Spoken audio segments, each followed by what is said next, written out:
En este video se mostrará la práctica de diodos de laboratorio de dispositivos electrónicos. Los objetivos de esta práctica son fundamentar el diodo como elemento básico de la electrónica y analizar y comprender el comportamiento del diodo. Ahora, ¿qué equipos y materiales se usaron? Se usó un diodo 1N4004, un diodo Zener 1N4740, un diodo 1N4148, un multímetro, una protoboard, una fuente de tensión, una resistencia de 220 ohm y una resistencia de 1 kilo ohm. En esta práctica se medirá el voltaje de la fuente, es decir, el voltaje de entrada, también el voltaje en cada diodo y el voltaje en las resistencias.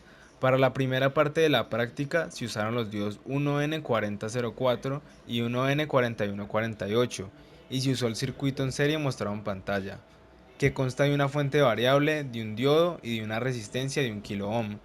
Lo primero que se hizo fue medir directamente el valor de la resistencia con el multímetro, porque si se confía en el valor de las bandas de colores que traen las resistencias, se pueden generar errores al hallar los valores de las corrientes más adelante. En este caso, la resistencia tuvo un valor de 0,97 kilo ohms. A continuación, se puede ver el circuito montado en el laboratorio con el diodo 1N4004 y la resistencia de 1 kilo ohm. Luego de esto se activó la fuente variable de voltaje desde -1,2 volts hasta 1,5 volts. Los voltajes negativos se lograron invirtiendo la polaridad de la fuente. Cada medida de voltaje se tomó en intervalos de 0,3 volts, así que se procedió a medir los voltajes con el multímetro y a anotar sus valores en una tabla. Aquí se puede ver el mismo circuito, pero con el diodo 1N4148, con el que se siguió la misma metodología anterior.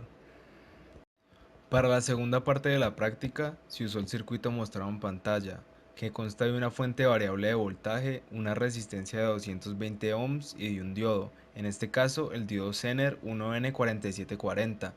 Igual que en la primera parte, se midió con el multímetro la resistencia, en este caso dio un valor de 219,8 ohms. Algo que hay que tener en cuenta para esta parte es que se tuvo que revisar el datasheet del diodo 1N4740 para ver si era adecuado para el circuito. Lo que se hizo fue buscar su tensión de regulación en el datasheet, en este caso con un valor de 10 volts.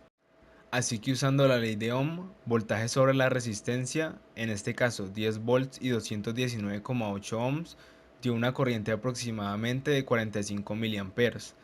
Lo que se hizo fue ver de nuevo en el datasheet el valor de máxima corriente, en este caso 91 miliamperes. Así que el diodo no tendrá problemas con la corriente que pase por él. Ahora, hay que tener en cuenta que para esta parte los intervalos de voltaje usados fueron de -G hasta 2G, siendo G la tensión de regulación, es decir, un valor de 10 volts.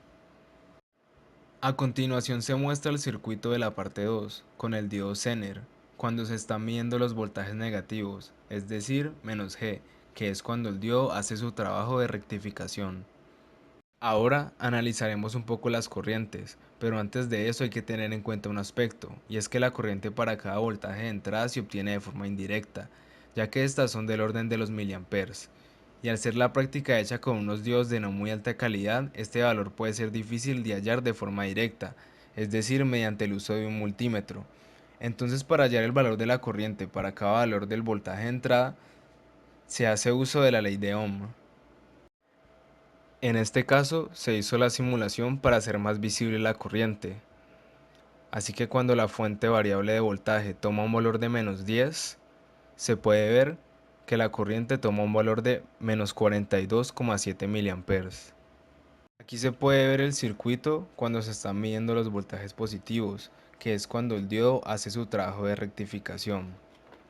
Además, viendo la simulación, podemos ver que cuando la fuente variable de voltaje tiene un valor de 6 volts, la corriente que pasa por el circuito es de 0 amperes, y que cuando la fuente variable de voltaje toma un valor de 18 volts, la corriente del circuito toma el valor de 35,5 miliamperes. Y con esto termina la práctica de diodos del laboratorio de dispositivos electrónicos. Gracias.